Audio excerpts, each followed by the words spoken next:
Here I have Vivax Fly 6, and today I'm going to show you how to enable power saving mode on this device.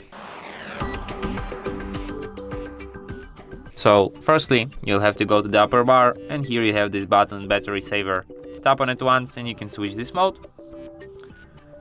By tapping on it you can just switch this mode. By holding your finger on it you can access some of its settings.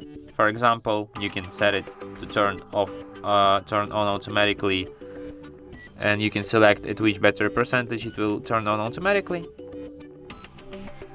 And you can also set it to turn off automatically when battery is fully charged or up to 19%.